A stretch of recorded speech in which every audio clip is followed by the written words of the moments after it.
2017. And it's a Thursday. Nandito po si Doc Joseph at si Nina Ang Riza. ating Thursday group.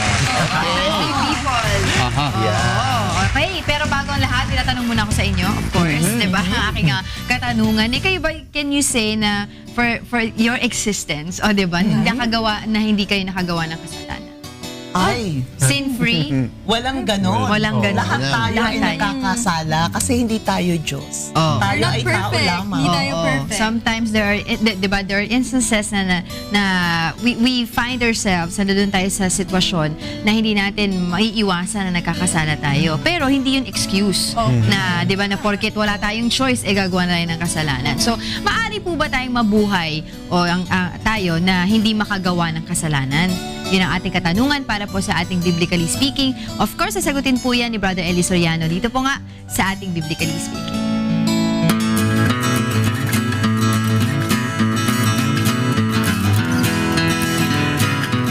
Actually po, ang buhay natin talagang buhay na dapat sana'y walang kasalanan.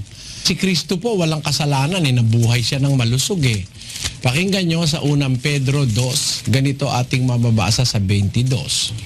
Na siya'y hindi nagkasala o kinasumpungan man ng daya ang kanyang bibig. Nung siya po'y magkatawan tao, wala siyang kasalanang ginawa o nagsinungaling man ang kanyang bibig, wala. Nabuhay siya. So yung tanong niyo, maaari bang mabuhay ang tao nang hindi nagkakasala? Mas maganda nga ho yung buhay na hindi ka magkakasala kung pwede. Kaya lang, kung po tayo'y talagang tao, meron tayong sometimes na parang para tayong yung instinct na yata ng tao yung parang magkasala siya. Sabi ng Biblia ganito sa Ecclesiastes, Tunay na walang matwid sa lupa na gumagawa ng mabuti at hindi nagkakasala. ayun. Kahit pala matwid sa lupa, gumagawa pa ng mabuti, nagkakasala pa rin. Yan po ang kalagayan ng tao. Ang totoo, si Kristo lang naman po ang hindi nagkasala. Kaya yun ang katunayang hindi siya tao eh. Kasi ang lahat ng tao nagkakasala. Unang Hari 8:46. Kung sila'y magkasala, laban sa iyo, sapagkat walang tao na di nagkakasala. Kung mapapansin nyo, sabi ng Biblia, walang tao na hindi nagkakasala. Pero si Kristo po hindi nagkasala dahil hindi naman siya talagang tao eh. Nagkatawan tao lang siya. Sabi ng Biblia, walang tao na hindi nagkakasala. Kahit matwid pa, gumagawa pa ng mabuti, nagkakasala pa rin. Pero may paraan po ang Diyos para tayo makagawa o ma-minimize yung kasalanan. Yung makaiwas ka sa kasalanan o kung magkakasala ka man ay hindi mabibigat o paminsan-minsan lang ganon. Nasa 119:11 ng awit. Ang salita mo'y aking iningatan sa aking puso upang huwag akong magkasala laban sa iyo. Ayun, yung salita ng Diyos, yun ang kailangang maingatan sa puso. Yun ang kasi ang pampigil sa pagkakasala eh. Ang katunayan sa unang Juan 2:1, ganito nakasulat. Mumunti kong mga anak, ang mga bagay na ito ay sinusulat ko sa inyo upang kayo'y huwag magkasala. Kaya mayroong kasulatan yung salita ng Diyos kasi ipinasulat niya. Sinusulat ko ito upang kayo huwag magkasala. Meaning, ang talagang pampigil sa kasalanan, yung salita ng Diyos. Saan mo ilalagay? Sa puso para huwag kang magkasala sa Diyos. So, magkasala ka man, siguro hindi na mabibigat, hindi na sinasadya. Yung mga bunga lang nung nabigla ka o kaya hindi mo alam o kaya bunga ng kahinaan, yun naman pinapatawad naman ng Diyos yun.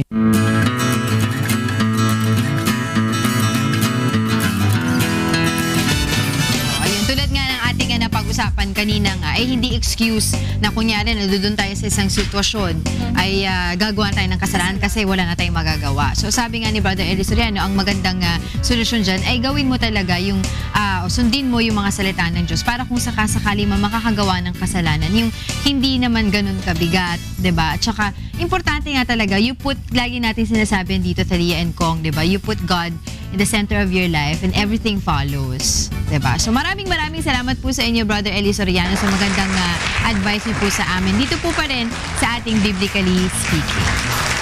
Kong! Yes, puntaan po natin ang ating mga kaibigan sa kusina para sa ating quick meal.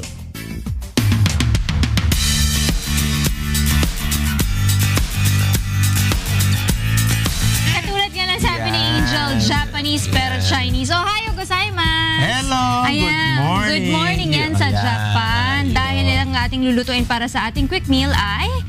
Anong lulutuin natin? Japanese Cake. Wow! Ayan. Alam mo Masarap ba yan. na ito palang Japanese cake na ito ay hindi talaga nagmula sa Japan. Talaga? Inintroduce yan ng Portuguese sa kanila. Ang tawag dyan dati ay Castelo. Oh. Tapos nung inintroduce na sa kanila ng Portuguese yun, tinawag na nilang Japanese cake. Pero ang tawag talaga dito, sponge cake lang siya eh. So nag-migrate yung yung technique. inintroduce lang sa kanila, tapos tinawag nilang Japanese cake. Pero Sa the- Portuguese, Castelo ang sorry. tawag nila Pero the dyan. ingredients rin ay sa Japan Oo, that's right. Ano na ba Okay. yung mga ingredients natin for this morning, okay. Doc? Nakikita ko ang flour dyan. Tapos may baking powder. Tapos may sugar, eggs, milk, water, butter. Tapos yung cheese, saka ay sausage. Naku, Okay. mabilis lamang itong lutuin. Kaya, Doc, simulan mo na. Ako talaga. Yes. Ilagay yung flour sa... mix ang flour, tapos sugar, egg, cup of milk, tapos cup of water. Yan. Idindin dyan. Ikot dyan. Tapos lagyan ng... Ano ba yan? Parang Molder. Molder. Oo. Tapos lagay yung pinag-mix natin. Ilagay ang keso sa taas. Lagay ang sausage. Yung sausage, parang in-slice natin. Oo, para masarap. Tapos, Yes. O, i-flip yan. ipapatong lang Ayun natin. na. Parang sandwich, di ba? Yan na ang Ayan na. ating Japanese cake. Okay. Ano sa Japanese ang delicious? Hindi ko alam. Oishi. Hindi Ano? Oishi. Oishi. Oishi, narinig ko sa sa Google. Oishi, sabi Oo. niya. So, oishi. Ano bang nilalagay dyan sa Do they put syrup there? Pwede pag sa siguro kasi para lang naman siyang pancake. Pero para malaman natin kung anong lasa niya. Ito Kailangan ang matikman natin. pinaka-importanteng Ko tayo na. part ng quick meal. Yung Ayan. pagtikim. Ikaw na. Mauna ka na, Doc Joseph. Ako? Ayan. Ayan. Sige, tikman mo. Na-miss ko tong tikim-tikim na to. Yeah, tikman Walang mo. tikim-tikim sa labas. Ay, gano'n. Sige. Tikman natin. Pancake. Masarap. Tikman natin. Pancake na may sausage. Parang siya. Parang Angel. Japan. Sarap. Pwede Masarap. itong may syrup. Mas masarap to. Yes, may syrup. oo. Ayan, ang ating quick meal. Yan. O, tiran nyo kami dyan, ha? Kasi makaubusan nyo kami ni Angel. Of course, sa ating mga kasambay, kung meron po kayong mga katanungan patungkol sa inyong kalusugan o legal concern, mag-text or tumawag lang po sa mga sumusunod na numero, 442-6256 or 442-6257. Kung kayo Globe subscriber, 0995-582-3762. Kung kayo Sun subscriber, 0932-947-5386 o mag-send lang po ng message sa aming Facebook account www.facebook.com/goodmorningkuya. I-type lang po inyong name, age, location at ang inyong katanungan. At dahil gusto natin maging fit at sexy at healthy, kailangan gumamit po tayo ng Patrol. Kaya naman, Good Morning Kuya would like to thank Patrol. Ayaw mo bang tumaba? Ayaw! Go with the power of 500. Go with the power of Patrol and live it. Take care of your liver with Live It. Available at all leading drugstores nationwide. And Good Morning Kuya would also like to thank New Moms sa magimbidang nanay sa New Moms Malunggay at OsteoGuard tulong iwas osteoarthritis sa OsteoGuard. Go galaw! Wow! La la la la. La la la la. Nagbabalik po ang Good Morning Kuya, February 2, Thursday, 2017, 5:24 in the morning. Of course, tayo po ay nasa ating konsultahan, 1,360 monitoring stations.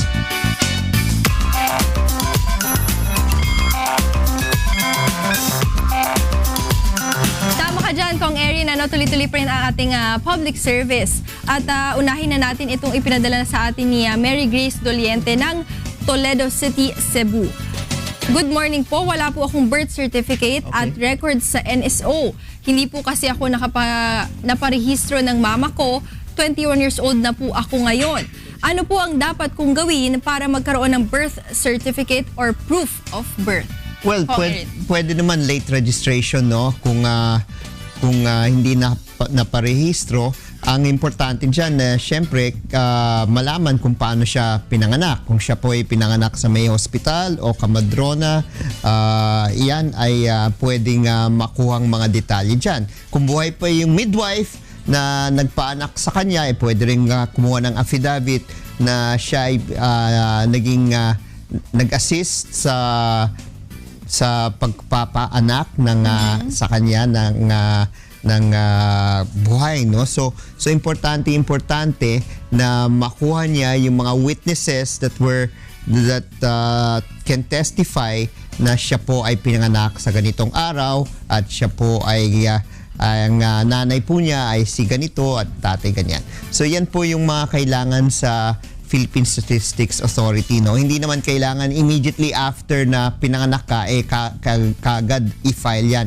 Pwedeng late registration. So ang mungkahi po namin kung siya po ay taga Cebu, no, yung ating caller or texter, pwede po kayong pumunta sa Civil Registry sa Cebu. Doon makukuha po ninyo yung mga requirements for late registration. Alright. At itong isunod na natin itong ibinigay sa ipinadala sa atin ni JM via text message. Legal question pa rin Yes. ito, Kong Erin. Pwede ko po ba ireklamo isang professor na sa pilitan kaming ipinapabili ng ticket para sa iba't ibang event gaya ng play at art exhibition bilang project daw po? Pinagbabantaan niya po kami na kung hindi kami bibili ng ticket at dadalo sa event ay incomplete grade ang ibibigay po niya sa amin. Sa State University po ako nag-aaral dahil mahirap nga lang po kami at pinipilit lang po iraos ng mga magulang ko ang gastos sa pag-aaral. Salamat. Pwede. Dahil State University kayo po ay sakop po ng CHED, no? Commission on Higher Education. Pwede po kayong ireklamo yan. Ngayon, kung yan ay school sanctioned, no? Even if it's school sanctioned, kailangan may permiso po yan mula sa CHED na sila po ay sisingil sa mga estudyante. So kung kayo po ay pinipilit, no, yan ay bawal, no? Dapat isumbong po ninyo yan sa CHED at yung banta na bibigyan kayo ng incomplete grade dahil lamang sa hindi pagpapanood ng isang play o ng isang event, pagpunta sa isang event, yan po ay bawal sa mga regulations ng Commission on Higher Education. So dumulog po kayo sa CHED at ang CHED po ang mag-iimbestiga. Okay, maraming salamat Kong Erin. At isunod na natin itong gustong mangonsulta sa iyo, Doc Joseph, si Jocelyn Borja ng Muntinlupa City, 42 years old. Via Skype ito, magandang umaga po sa inyo. Magandang umaga po, Doc. Isasang lang po, Doc, yung nararamdaman ko. Sige. Jocelyn. Apo, Doc. Sasangguni ko lang po, Doc, yung nararamdaman ko. Kasi po, nanginginig po yung buong kalamnan ko. Tapos po, masakit po yung likod ko na umaabot po sa may dibdib na para po siyang may nakabara. Tapos po, pag nakabara po siya, naninikip na po yung dibdib ko, umaakyat po siya hanggang sa ulo. Tapos po, araw-araw po, halos hindi po ako nakakatulog. Masakit po lagi ulo ko. Tsaka po, meron po kasi po akong gastritis. Yun po. Okay. Isa-isa natin, Jocelyn, no, yung problema mo. Una-una yung kalamnan, so that's muscle, di ba? Okay. Tingnan natin kung ang problema mo ay because of poor posture or dahil vitamina, kasi minsan sa lack of vitamins rin o mga B-complex pwedeng sumakit ang kalamnan. Tapos sumasakit ang balakang mo, checkin natin kung baka ang problema mo ay sa kidney mo. So meron naman tayong mga diagnostic workup na pwedeng gawin, like ultrasound or urinalysis para malaman kung ang problema ay sa bato. Now, yung isang problema mo na parang naninikip ang dibdib mo, parang tapos may history ka pa parang may hyperacidity, dapat nating ma-distinguish kung itong paninikip is tatlo, kasi yung area mo na pinag-uusapan is yung thorax no, and your upper abdomen. Ito ba ay sa baga ito ba ay sa puso or basically yung upper portion ng digestive system natin o yung stomach, yung stomach natin. Now, kung may hyperacidity ka, of course, meron tayong mga gamot dyan at hindi ka pwedeng kumain ng mga na nag-stimulate for your hyperacid, no? Then, kung yung paninikip naman ng dibdib mo, dapat nating check-in kung ito ba ay sanhi sa puso, no? So, you can go for ECG and 2D echo. Now, yung other aspect doon, yung sa baga, kasi even yung sa baga, Talia, kailangan ma-check natin. So, you can go for an x-ray para matingnan natin, masuri natin kung yung paninikip ng dibdib hanggang umaakyat pa sa taas, di ba? Tapos nahirapan siya matulog, is sanhi ng sa respiratory, sa cardiac, o sa digestive system o yung sinasabi sa stomach na hyperacidity. Now, yung difficulty of sleeping, kailangan nating masuri rin yan kung ano ang kadahilanan. Baka na-stress ka, meron siyang iniisip, mga iniinda, so nakaka-impede sa kanyang pagtulog. Now, pag ito ay very frequent, dapat pa-check natin, mapasuri para makita kung talagang may tunay na sleep disorder. So, ang payo ko sa iyo, Jocelyn, kasi multifaceted ang system na rinireklamo niya, yung kino-complain niya, no? From yung nangangalay, tapos yung hanggang umabot sa ulo, tapos hindi siya makatulog. Siguro, magpa-blood exam, mga diagnostic, tapos magpa-check para makita natin, makompleto natin ng history mo para mabigyan ka rin ng tamang management at diagnostic modality. Okay, Jocelyn? Pumunta lang sa Okay po. Salamat po, Doc. Alright. Okay, thank you, Doc Joseph. Thank you, Talia. Yan. Okay. So yan ang ating ikonsulta mo for this morning. Pero maya-maya, tulad ng iyong nabanggit kanina, Talia, tuloy-tuloy naman tayo. Nandito nga si Doc Joseph and Kong Erin to answer your legal and medical concerns. And of course, since it's Thursday today, Ninang is also here. Good morning, Ninang. Good morning. To answer your financial concerns. So open naman po ang ating line of communications, yung ating mga numero na nabanggit mo kanina, Talia, di ba? Para po sa inyong pagpapadala ng inyong mga katanungan. Ang ating social media accounts is also open para rin po sa mga katanungan ninyong legal, medical, and financial. Okay, puntaan po natin ang syempre topic po ni Doc Joseph, ang usapang pangkalusugan.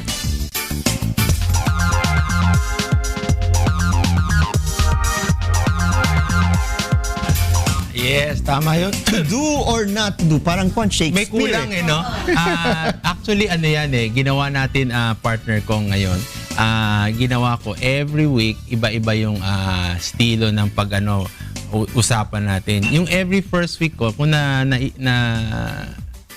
na-remember nyo, na-recall nyo before, nag-demo tayo. Yes. So, gagawin natin every first week demo. Ngayon, itong demo, wala tayong audience kasi basically clinic based, no? Then yung mga subsequent week, may mga subtopic tayo, may mga yung frequently talked topic, cancer topic, Now, ang demo natin ngayon ay ano kaya yan? Yung Ano ba yan? DRE.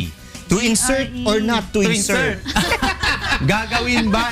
Sabihin mo yung partner. Mga digit gusto ko bang pa-DRE or not? This is digital rectal examination. Okay? Ito ay very basic, guys. Si Angel, very basic para sa mga lalo na kalalakihan, no? Pag ini-examine ang kanilang prostata. Maliban that, kasi we can check other diseases like yung appendicitis, you can check rectal examination, okay?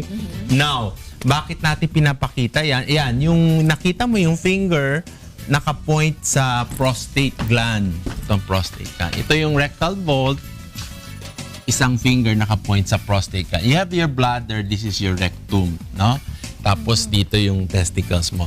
Bakit importante yan? Kasi usually pag ini-examine, lalo na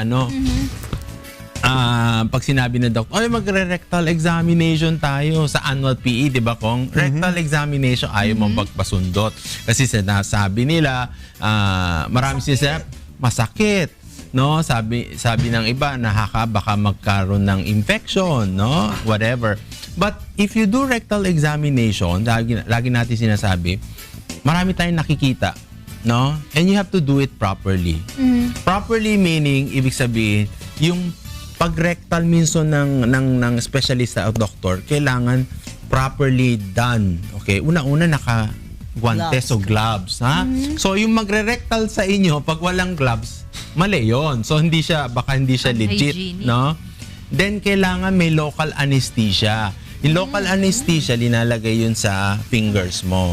It's a local gel na may anesthesia yon. Okay? Hindi siya injectable or hindi siya iniinom na anesthesia. Okay?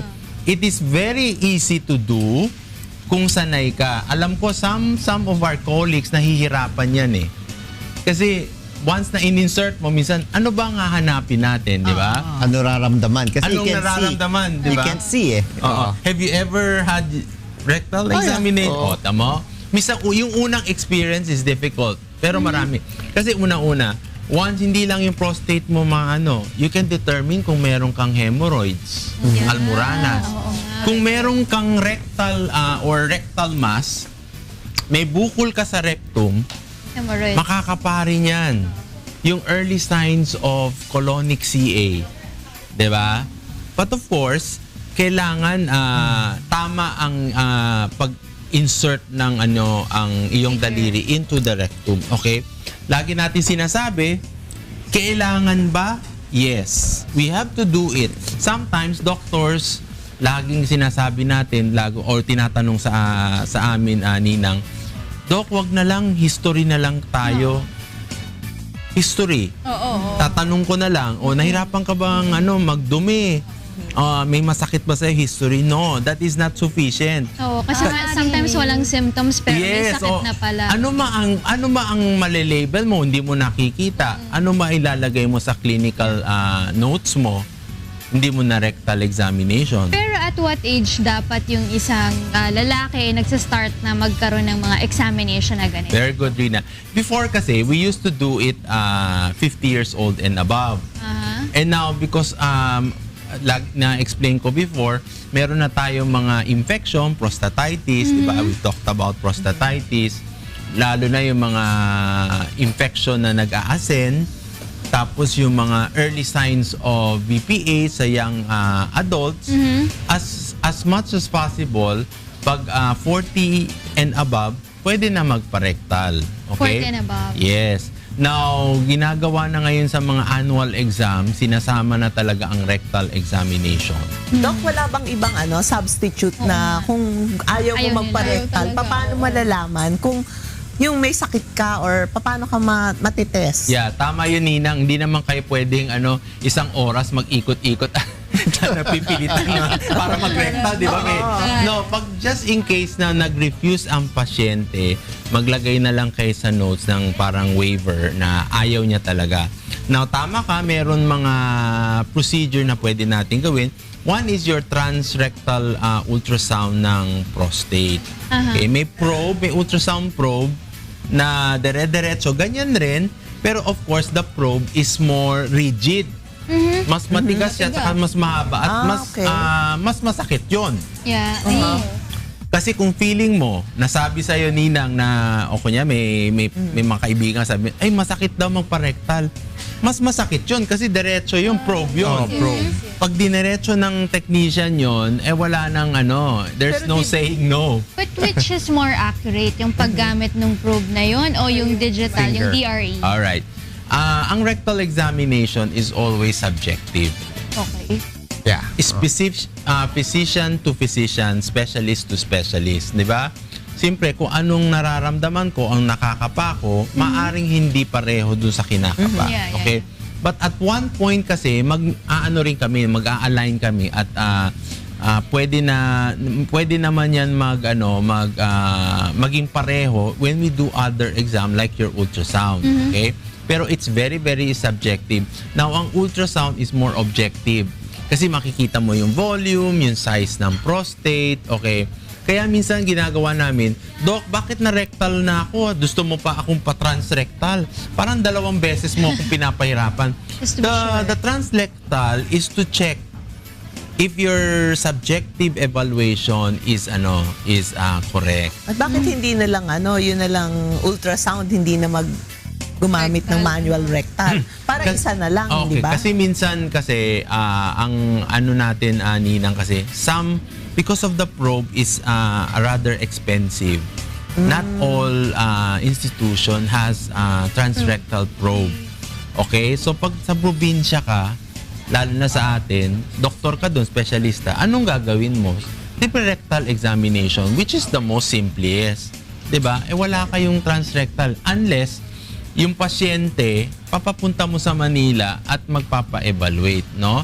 Kaya lagi natin sinasabi ni ng Talia and Vince kung you have to do rectal examination in order to check na lalo na karamdaman sa prostate, yung mga kalalakihan. Either it's infection, enlargement of the prostate, di ba? Nodules, pag may cancer, lalo na. Pag matigas yung makakapa mo yan eh. So early detection, early on, yung fingers mo are very useful to detect enlargement, infection, and nodules, which can probably be the starting point for prostate cancer. Pero Doc, I know that hygienic is always, you have to use the gloves, but doesn't the glove desensitize the feeling of the doctor kapag mag-DRE dahil there's another coating to the finger eh? No naman. No naman. Hindi naman, oo. Sabi ko nga parang feeling mo parang naka-gloves, hindi masyadong it doesn't matter. Sinasabi baka kailangan latex siya, ibang klaseng gloves, mas manipis ang material, no? Hindi naman eh. Kasi it is the technique later on. Actually, when you do rectal examination, partner ko, may technique yan eh. We as specialists, we will teach you, even the general practitioner or the primary health providers, we teach you how to do the proper way of doing rectal. It's just like, hindi lang naman yan yung pinapasok mo yung daliri mo eh. You have to go right and left, up and down, para makita mo and swing around whatever, especially the prostate, para ma-check mo talaga, no? It will not in any way tamper or what yung parang feeling mo na ay baka hindi ko masyado ma-feel. Hindi naman. Okay naman yan, Doc. Then you were saying hygiene. Okay. Ang gloves na ginamit, kailangan hindi na magamit ulit. Yes. Yeah. That is the natural thing. Yeah. Okay. But sometimes, of course, pag sa probinsya, pag inano mo, Ay. Linis-linis lang. sterilize. Di ba? Alcohol, That is, kasi yun ang lalo na pag nasa rural area ka, no? We sometimes, but of course, we advocate not to do that. No? Kaya ngayon, meron na tayong sterilized or unsterilized for digital. Now, we use that already. Okay. Now, kung walang gloves, anong ginagamit pag sa probinsya? Dahon ng saging. Hindi, wala. Wala kang mararamdaman. We can use condom. Condom, we can use. Even the OB can use that for their bimanual examination. Okay? Kung just in case na wala kayong gloves, pwedeng condom. No, kasi minsan sa probinsya natin, pag wala yun, pwede rin yun. That can be, condom can be used for one finger. Okay naman yun. No? You just have to do it. Basta importante kasi ginagawa yan sa tamang pamamaraan. And of course, lagi natin sinasabi, importante siya at hindi lang sinasabing wag mong gagawin, no? For every doctor, I think you should do rectal examination, especially if you are examining your prostate gland. Okay? Okay. Maraming salamat, Doc Joseph. At syempre, yan ay nakakatulong hindi lamang sa mga kalalakihan, kundi sa mga kababayan. Hanapin na muna natin, nasaan ba si Kikay? Kikay! Good morning, Kuya! At good morning sa inyo dyan, Kong Erin. Tamang-tama ka, wala ako ngayon sa bahay dahil live na live, fresh na fresh akong nandito sa Susano Market in Novaliches, Quezon City upang ibigay sa inyo kung magkano na nga ba ang presyo ng ating mga pangunahing bilihin sa palengke. Ito mga kasangbahaya, unahin natin ang ating mga paboritong beef. O ito mga kasangbahaya, ang ating laman po ngayon ay bumabalak sa presyong 300 pesos per kilo. Habang ang ating tenderloin naman po, naku, medyo mataas, 450 pesos po yan per kilo. Habang ang buto-buto naman po, pareho din ang presyo doon, 450 pesos per kilo. And na, mga kasangbahay, mamubo na po tayo sa aking pork. Naku, gusto ko yan yung mga baboy na kinakain na hindi tao. O, ito mga kasangbahay, ang laman po ng baboy ngayon ay mabalak sa presyong 190 pesos per kilo. Habang ang ating liempo naman po, 220 pesos per kilo. At syempre, ang ating buto-buto naman po, 160 pesos per kilo. At ang aking paborito na, ay, ako nalaglag! ang dami ko kasing effect. O, ito yung paborito kong pork chop, mga kasangbahay. 190 pesos per kilo. At syempre, moving on naman sa ating mga sariwang isda. Ito po mga kasangbahay, ang ating salay-salay, 250 pesos per kilo. At ang ating yellowfin tuna naman, 220 pesos per kilo. At syempre, hindi magpapahuli dyan din. Ano ang ating bisugo? Yung ating bisugo ngayon, 220 pesos per kilo. Yes! At syempre, ang ating tulingan 160 pesos po yan per kilo. Habang ang ating bangus naman po, nagtaas po yan na mahigit 20 pong tinaas yan. Dating 120, ngayon ako, 140 pesos per kilo. O ayan ang mga kasangbahay ngayon. Alam nyo na ang presyo ng ating mga pangunahing bilihin dito sa Susano Market in Novaliches, Quezon City. At syempre dahil dyan gusto ko na kunin ang opportunity na ito para pasalamatan syempre si Kapitana Asuncion Visaya at syempre si Mayor Herbert Bautista para sa kanilang assistance kay Kikay. At syempre mga kasangbahay, anong oras na ba? It is already 5:46 on my watch. Kaya ano pang hinihintay nyo? Nako, Pilipinas, gumising na kayo. Bumangon na at pumunta na dito sa Susano Market in Novaliches, Quezon City. Dahil kapag may buena mano, may diskwento. Yes, ako po si Kikay. At ito pa rin ang Palengke Price Watch dito lang sa Good Morning Kuya, balik sa inyo dyan sa bahay.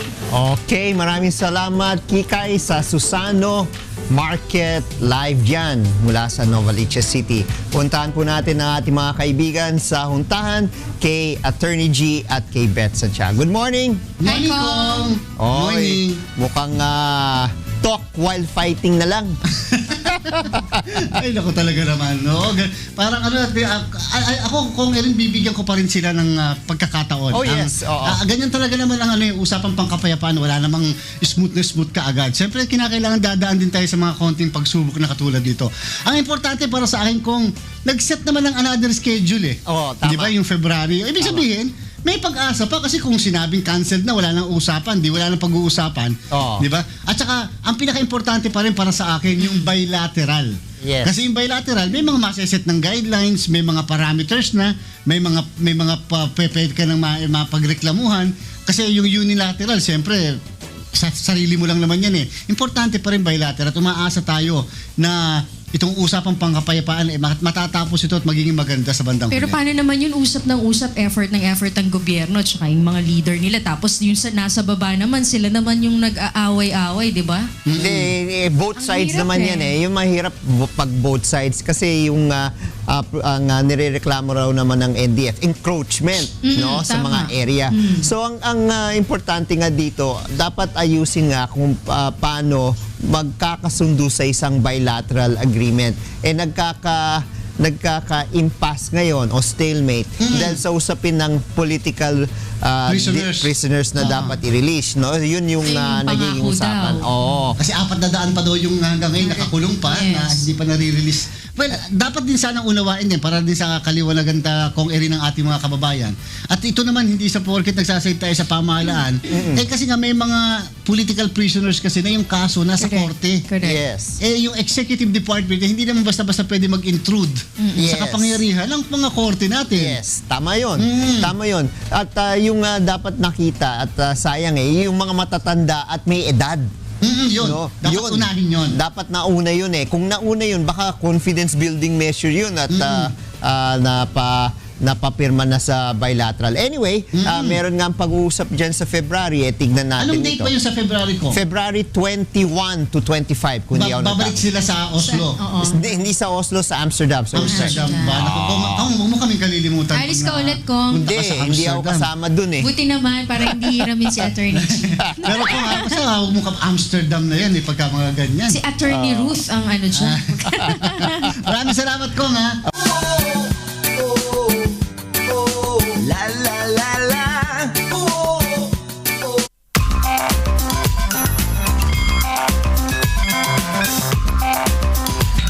Ang pagtatayo ng kahit maliit na negosyo ang isa sa mga paraan ng ilan nating mga kababayan para kahit papaano'y magkaroon ng pagkakakitaan. Pero ano-ano nga ba ang mga kailangang malaman at dapat gawin para magsimula ng isang negosyo? At paanong siguradong kikita sa pamamagitan nito? Yan ang ating tatalakayin ngayong umaga sa tulong ng ating financial teacher on air na si Ninang Riza. Okay, good morning. It's 6:21 in the morning. Kasama po natin si Ninang Riza. Okay. Maraming ano yan eh, Ninang, yung mga nagtatanong dun sa katanungan na yan, paano makapagsisimula ng negosyo? Maraming ideas, di ba? Minsan, very hype ka dun sa mga ideas mo. Pero ang problema, hindi mo alam pa paano mo sisimulan. So, ano nga ba, Ninang? Actually, sa lahat ng bagay, ang napakahirap ay yung pagsisimula. Di ba kanina pinag-uusapan natin, kahit yung pagsagot sa tanong, kung ikaw ay binibining Pilipinas contestant or Miss Universe contestant, ay paano mo sisimulan yung sagot mo? Eh kung yun napakahirap na, di lalo na yung pagsisimula ng negosyo. So, kailangan, unang-una, kung magsisimula tayo ng negosyo, yung bang ihahanda natin yung sarili natin. May preparasyon tayo, hindi lamang sa yung education, kundi dun sa skills natin and talents natin. Kasi ang unang-una, kailangan alamin natin ano ba yung hilig at gusto nating gawin sa buhay. Kasi di ba ang kasabihan nga, kung ang ginagawa natin ay gusto natin, hindi mukhang trabaho yan. At ganun din sa pagninegosyo. Kung gusto natin yung ginagawa natin at magaling tayo doon, sigurado na pagbubutihin natin at masasatisfy kung may mga customers tayo. At sigurado rin na uunlad yung negosyo natin. Tamang-tama yan, Ninang, kasi merong nagpadala sa ating Facebook page ng kanilang question sa iyong topic ngayon. At si Stella Reyes ng Cabanatuan City, sabi niya, balak ko po sana magtayo ng food business kasi yun po ang experience ko as cook sa mga nakaraang trabaho ko. Tanong ko lang po kung ano po ang mga dapat kong i-consider kung magtatayo ako ng food business para po hindi bumagsak ang negosyo.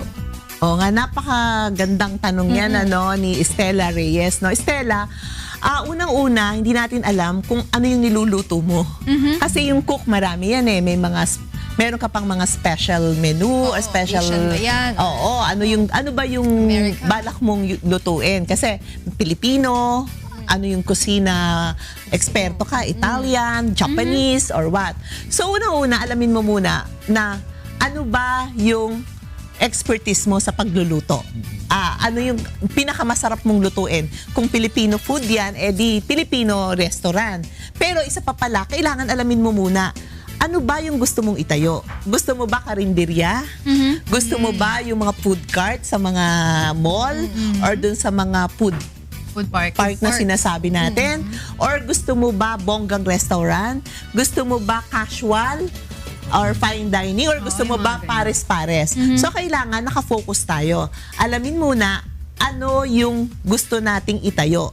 At yung gusto, hindi lang gusto. Kailangan alam din natin ano yung kaya natin ng puhunan at saka nung logistic natin. So, when I say puhunan, syempre, pagka fine dining, kailangan yung lugar, malaki, mas malaking kapital mo. Kung karinderya naman, dyan sa tabi-tabi, pwedeng ikaw lang, tapos wala ka ng mga waiters, pwedeng na lang, yung mga kasama mo sa bahay, anak mo, kapatid mo.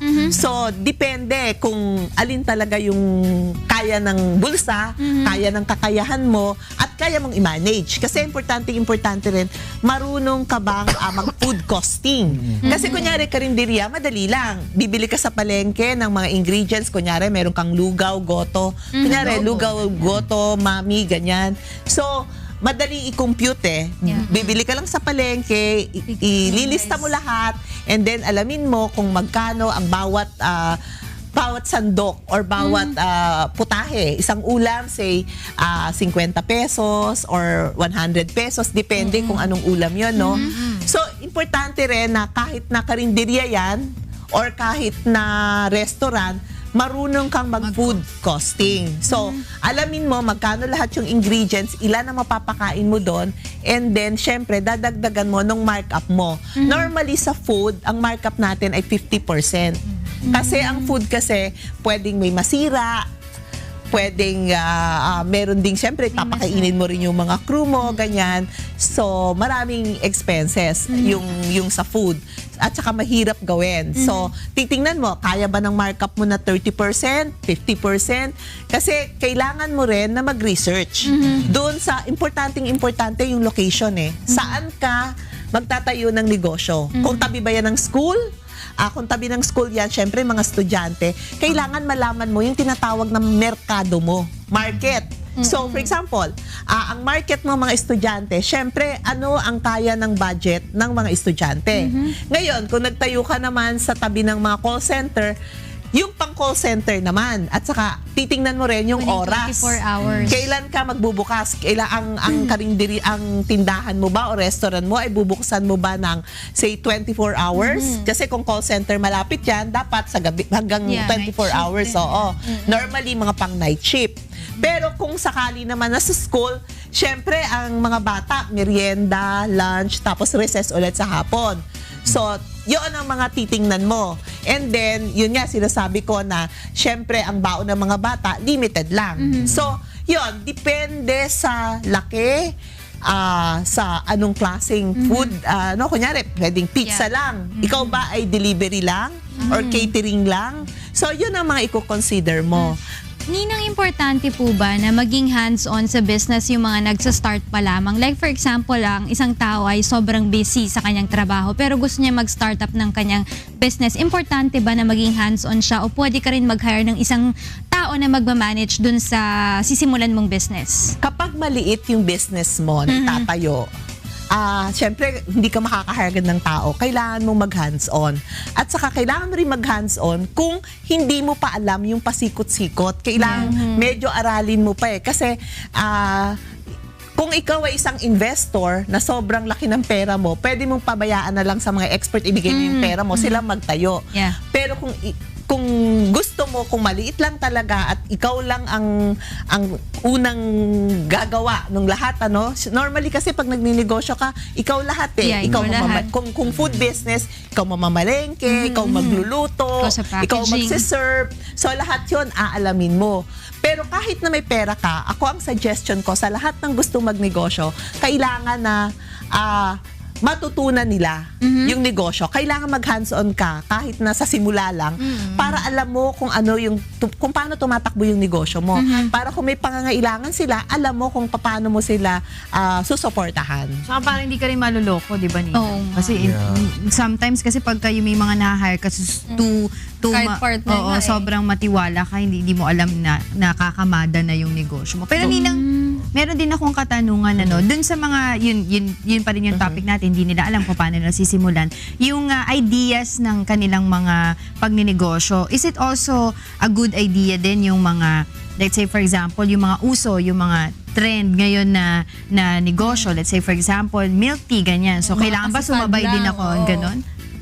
Normally, mauuso mahirap eh. Kasi pag hindi nauso, patay na yung negosyo mo. Pero maganda dyan, pwede kang makiuso sa simula, pero kailangan i-reinvent mo yung negosyo mo para makapag-introduce ka ng bago para hindi siya malaos. At hindi magsawa. Pero ito, isingit ko lang kasi may isa pang nagtatanong, si Robert Cruz ng Caloocan. Ito, nagpadala sa Facebook ng tanong. Ang sabi niya, "Good day po, Ninang Risa. I'm 26 years old, single po. Hihingi lang po sana ako ng advice. Huminto na po ako sa work ko at gusto ko pong magnegosyo. Kaso, hindi po makapag-decide kung anong negosyo ang sisimulan ko. Marami na akong research kung ano ang magandang business pero hanggang ngayon, hindi pa rin ako makapag-decide kung anong sisimulan ko. Sana ay mabigyan niyo po ako ng advice. Salamat po. Ito si Robert Cruz, nag-resign na kasi magnenegosyo. Actually, mahirap na bumalik sa trabaho, no? Pero ang unang-una muna, Robert, sana bago ka nag-resign, may sure ka nang alam mo na kung ano yung papasukin mong business. But since nandyan na, kailangan bilisan mo na, no, ang pagtatayo.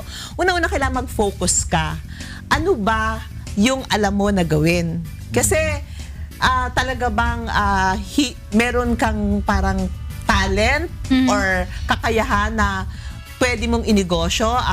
Like for example, meron ka bang kapital? Yun yung mga tanong ko sa kanya. Meron ka bang kapital na gagamitin? Kasi kung ano yung magiging negosyo mo para makapag-decide ka, unang-una ay tingnan mo kung ano yung una mong magagawa. Kung wala kang kapital, kung marunong ka magmasahe ka or maggupit ka. Ngayon, kung meron ka namang kapital, then pwede kang magsimula nung mga, kunyari yan, food business, or iba pa na, kunyari, laundry business, or ang pwede mo rin gawin ay humanap ka ng makakasama mo sa negosyo na partner na may kaalaman na para magtulungan kayo kung ano yung alam niya, and then tutulungan din niya yung kung ano naman yung alam ng isa para dalawa kayo. Kasi kung nahihirapan kang mag-isa, maganda yung may kasama ka. Gusto ko tanong lang, Ninang, no?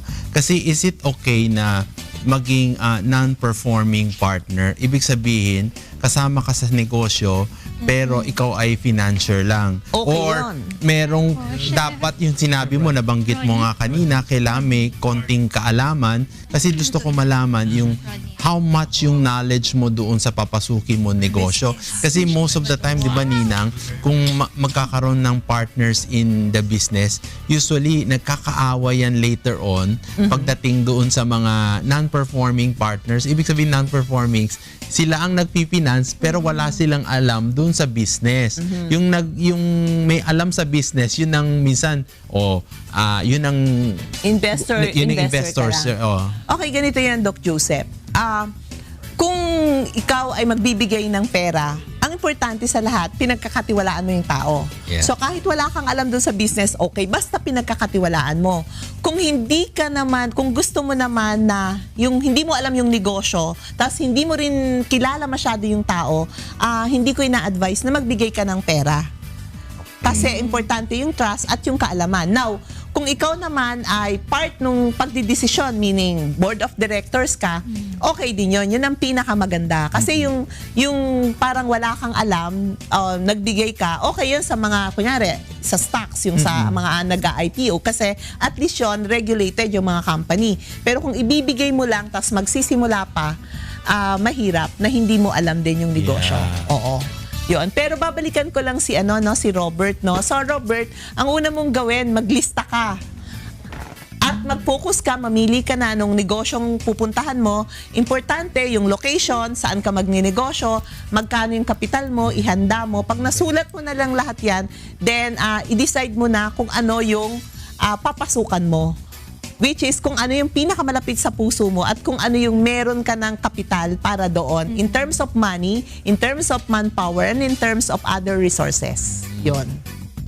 Hey, maraming salamat, Ninang Risa. Natulungan ng ating mga first-time investors o gusto pumasok sa mga business. Puntahan muna natin ang ating manibela sa mga taong nagmamaneho. At kung minsan hindi natin alam, nagkakaroon ng problema ang ating preno habang tayo bumabiyahe. Panoorin po natin ito sa manibela.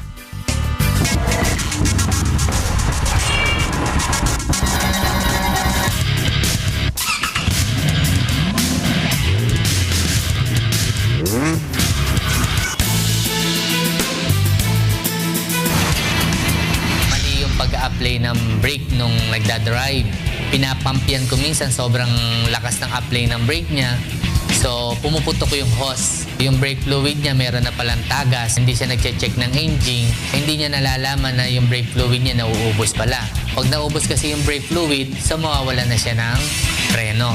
Hindi na niya mapapahinto ng tama yung kanyang sasakyan.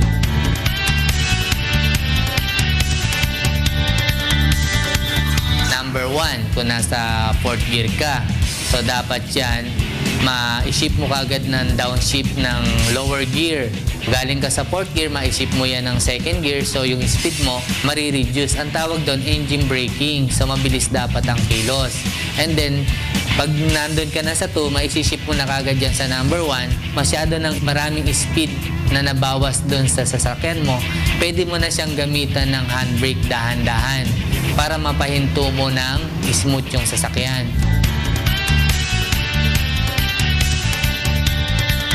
Ugaliin po natin na kailangan natin i-check yung ating sasakyan every morning na gagamitin natin. Hindi po pwede na pag gising sa umaga o aalis ka na basta i-start mo lang yung engine. Sila din ang mapipirisyo pag nagkaroon ng problema sa kalsada.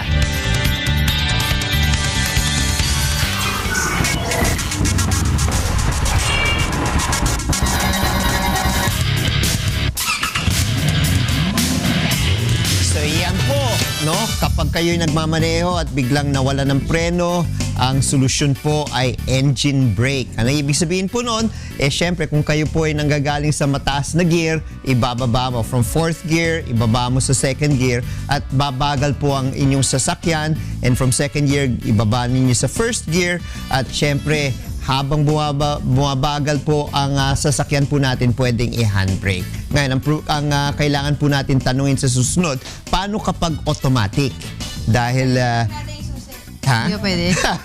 patayin yung makina. Tanggalin na lang yung susi Ay, hindi. agad. Biglang hinto yan. Baka mabangga yung nasa Hindi ka sa likod mo. likod. So, kailangan malaman natin paano Chain na magkakaroon ng downshifting no engine brake kapag automatic ang sasakyan. Yan po ay aalamin natin sa ating manibela. Pero sa mga nagugutom, malaman po natin kung ano ang breakfast po natin ngayon. What's for breakfast?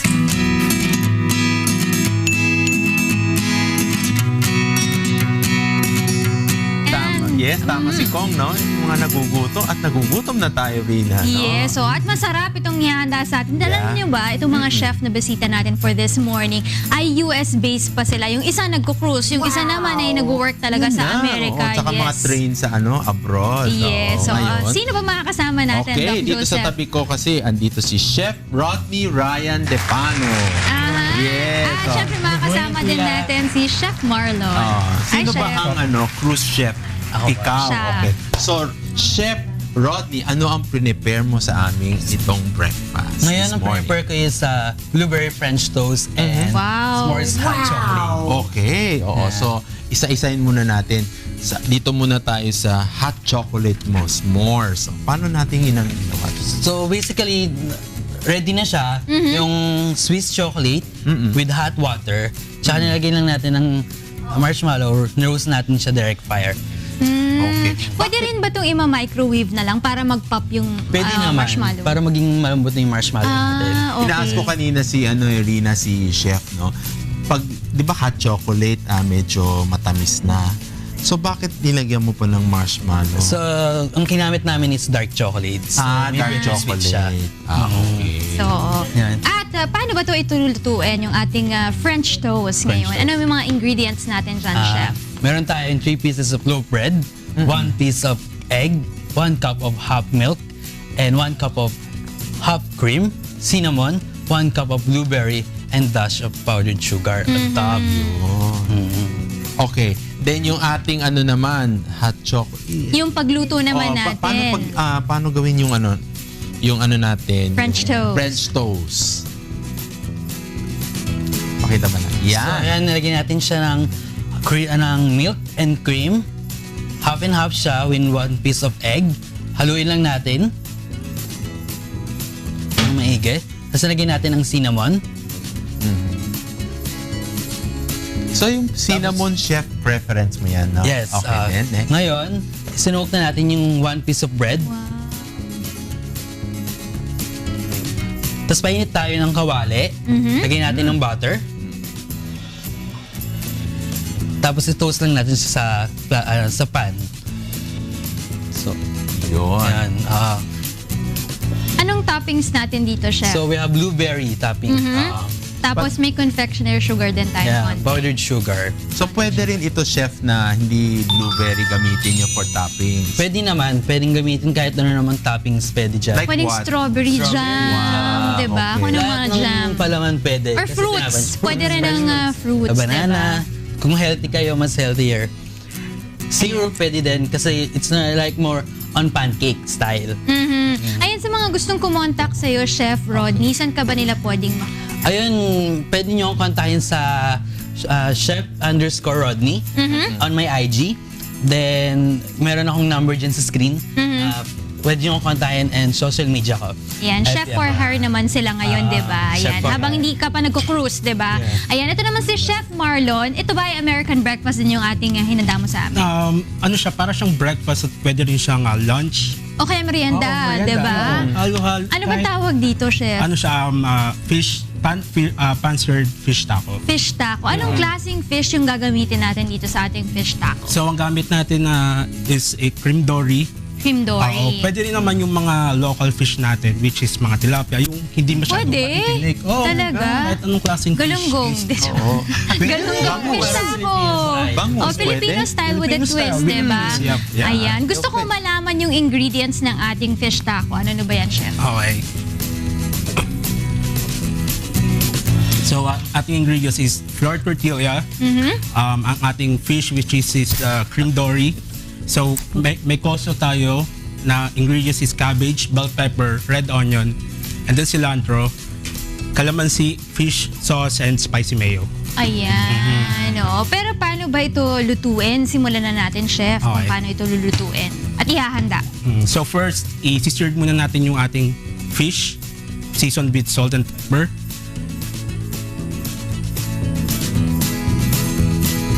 Ano yan, Chef? Butter. Butter Again, and naman. butter. So, imimix na natin yung pickled coleslaw natin, which is cabbage, bell pepper, red onion, and then fish sauce, squeeze of calamansi dahil nasa Pinas tayo, and seasoned salt and pepper. Tapos hahalu-haluin na. Hahaluin lang siya. Imimix lang natin. Tapos, i-reheat lang natin yung tortilla natin. And then, after ma-reheat, pwede na natin siyang i-plate. Tapos ipapalaman yung mga...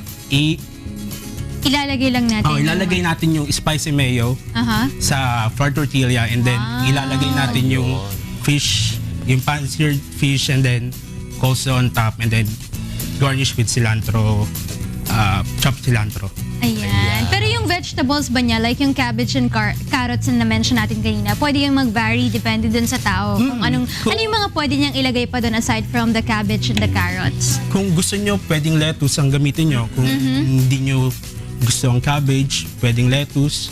And then pwede nating haluan ng iba pang klaseng greens. Salad greens or anything na basta makaka-ano sa fish taco natin. Magdadagdag ng flavor. Pag titingnan mo rin, no, it's very simple to prepare. Lalo na doon sa mga sanay magluto. Yes, parang sanay magluto, Parang no? sanay magluto. Pero maganda siya, tsaka healthy siya, no? Yes, There's a lot of green, lagi natin sinasabi, a lot of greens, vegetables, mga healthy.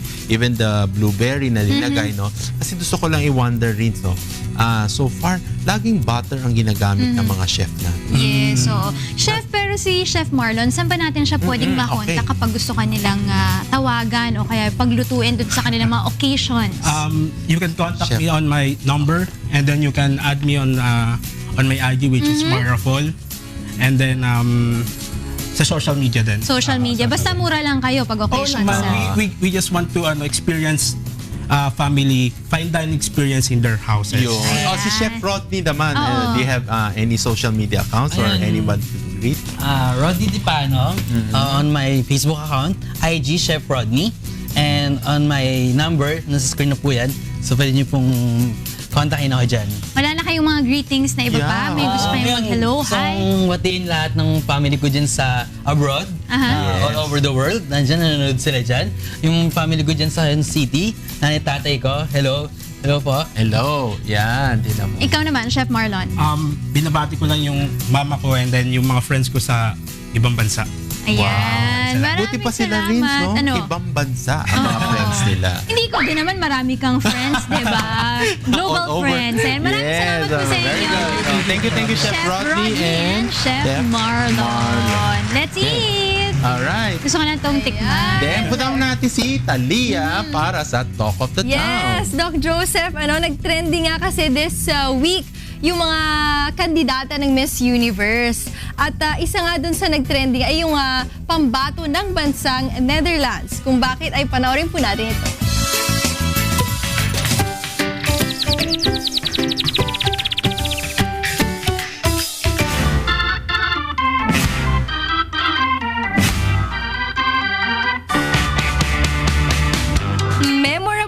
Talaga namang pinag-usapan ng marami ang bawat tagpo sa katatapos lang na Coronation Day ng Miss Universe dito sa Pilipinas. Pero isa sa pinakatumatak sa mga Pinoy ay ang viral video ng Miss Universe Bet mula Netherlands na si Zoe Ivory. Sa video, makikita ang nasabing kandidata na walang kiber na sumasayaw habang pinapatugtog ang isa sa mga kanta ng sikat na singer na si Beyonce.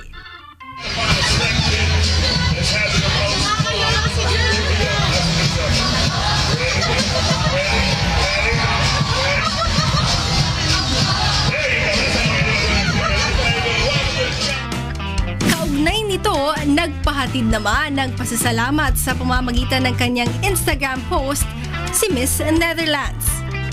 Dagdag pa nito, bagaman hindi raw siya nanalo ay nakuha naman daw niya ang puso ng maraming Pilipino.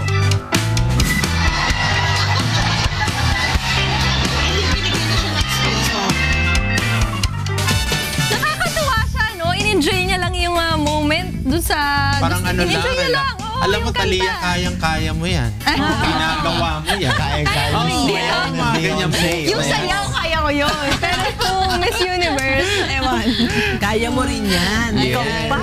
Ay! Uy, happy 35th birthday daw to Martnet Galang Lutera from Galang Family. Ay, gusto ko rin magpasalamat sa Home Spa. Maraming salamat po sa inyo. Happy viewing, Candy, my friend. Oh, salamat kay Tita Nympha. Happy viewing. Viewing sa mga taga Dolores, Quezon. Okay. Nagpunta ako the other day. Happy anniversary pa pala kay Doc Bong tsaka kay Tita Malu. Uy, happy anniversary! Happy anniversary!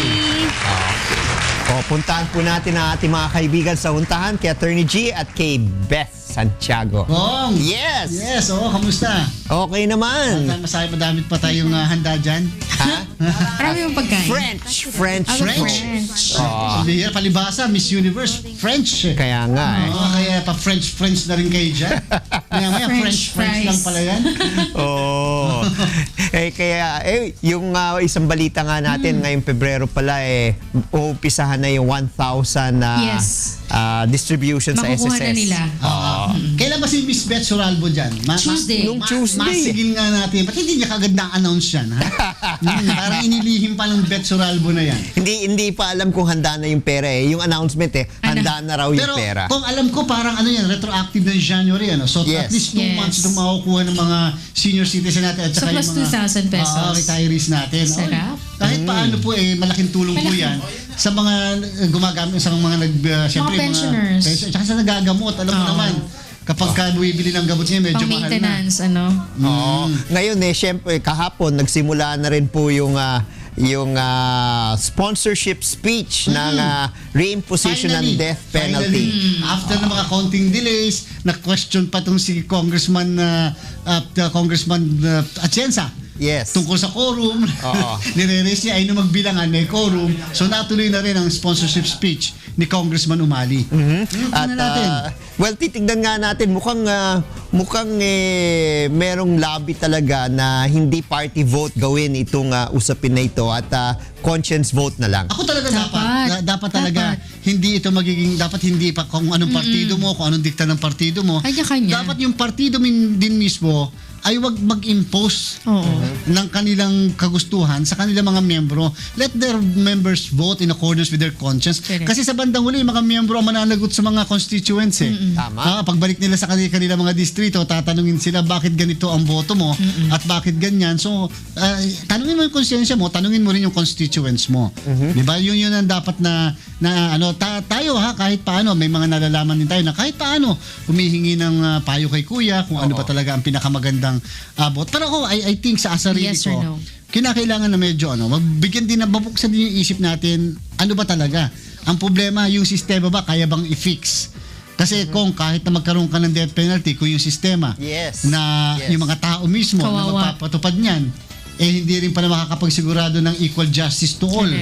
At ang justice lang ay para sa mga mayayaman, yung mga mahirap, yun lang lagi ang mabibitay, para may problema tayo pagkaganon. Alam mo, Attorney G, merong nagsabi, no, na even if, for example, na may pasa itong panukalang batas, it will take at least 6 years before a person who has committed a heinous crime would be actually convicted. No, dahil sa haba ng sistema ng hustisya dito sa ating bansa. By that time, sabi nga ng iba, tapos na yung administrasyon ni President Duterte. Paano ngayon kung may uupo na ang pananaw naman ay ayaw? Yes. Tama yun. So, sabi nga ng iba, baka useless na rin.